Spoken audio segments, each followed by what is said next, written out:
Oiladagi eng charchagan jon bu ona ham emas, ota ham emas, eng katta qizdir. U hali bolaligida ikkinchi onaga aylandi. Boshqalarga joy berishni, sabr qilishni, o'zini oxirga qo'yishni o'rgandi.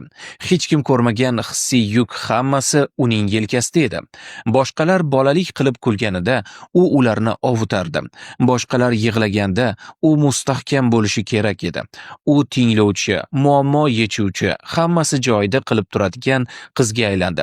Lekin uni kim tinglaydi? U kechalari yashirincha yig'laydi, lekin ertalab yana kulib uyg'onadi. Iltimos, katta qizni unutmang. Undan hol so'rang, uni quchoqlang, uni seving, chunki u ham suyanchiq, ham qizaloq, ham ichida og'riqli kichik bola, eshitilishini kutayotgan jim. Agar hayotingizni har kuni 1% ga yaxshilamoqchi bo'lsangiz, sahifamizga obuna bo'ling.